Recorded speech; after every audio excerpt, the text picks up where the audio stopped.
Tottenham in the news as they go in tonight in what is a make or break evening for the club's Champions League hopes. They travel to Marseille and it's live on talkSPORT. So Simon, keen to get your thoughts on Antonio Conte. It seems as sadly the day goes by we don't talk about this man, but he is a high profile figure in the Premier League, and why shouldn't we?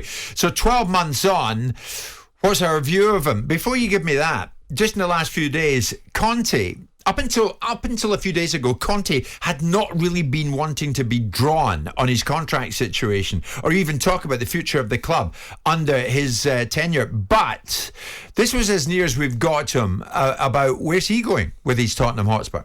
Since November now, and after 1 year, I understood a lot of things that the first moment for me was really difficult to understand.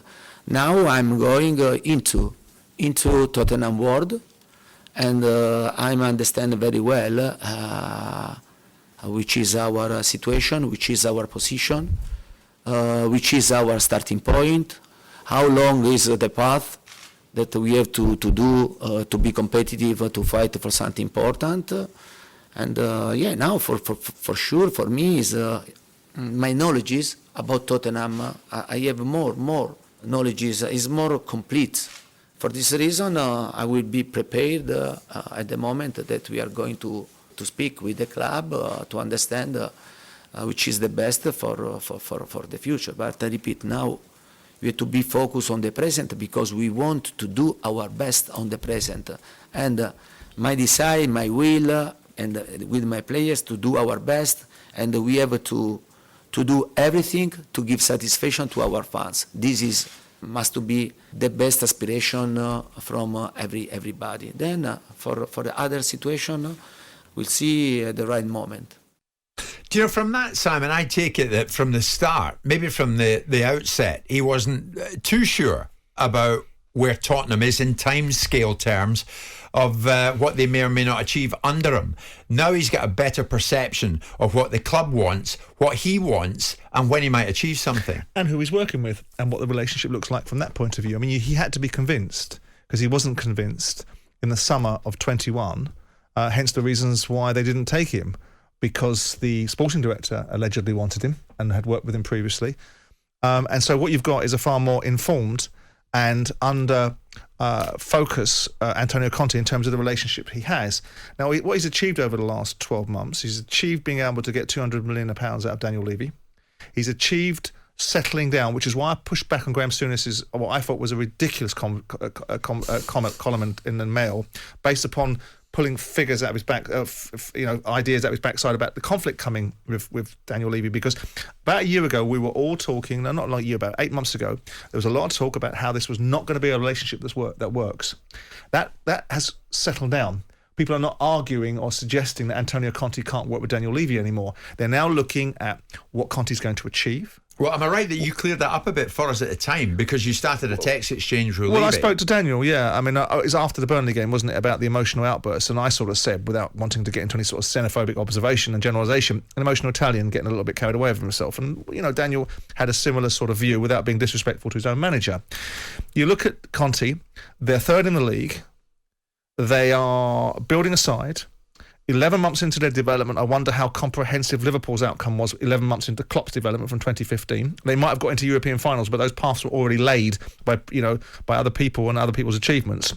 But the bottom line is that Conte, to me, looks like the future for Tottenham Hotspur. He's got to do certain things, like he's currently got his worst win record in domestic football since he started taking meaningful jobs. So he's got to move away from this 57% win record and get into the 60s where he was with Juventus, where he was with Inter Milan, and where he was with Chelsea. But he's at a 57% win record if we want to talk about stats. But I think there were so many more positives. I don't like the outburst last week. I don't like some of the histrionics. But you can't have all the things you want about some of the things possibly you don't necessarily need. Yeah. I think that Tottenham Hotspur are in position with this manager to win something significant in the next 24 months. Do you think they can win the league under Conte? I think they can. I'm not sure that they will. I think that they can. It all depends upon how quickly he can ensure that Daniel keeps on supporting, because he's going to need to be supported in terms of being able to replenish, revitalise, fill in different positions, build the team, he's going to need, I'm not advocating for ridiculous spends, but he's going to need to be seeing £100 million plus per season in transfer activity. I'm not talking net. I'm talking about gross spend and how he trades in and out, because Conte has his reputation of being someone that spends an inordinate amount of money. If you actually go and look back at what he has built teams for, in terms of the Italian teams that he's managed, as well as Chelsea, the net spend, which is where Daniel will be looking, is not as profligate as people would lead you to believe. He doesn't just buy teams. He builds teams by doing a bit of trading. Of course, there's going to be a bigger spend that is going to be disposal, because they're not a selling club. If you're going to win things, you ain't a selling club in the longer game. But I think there is a lot more to be had out of Tottenham. People are talking about the style of play.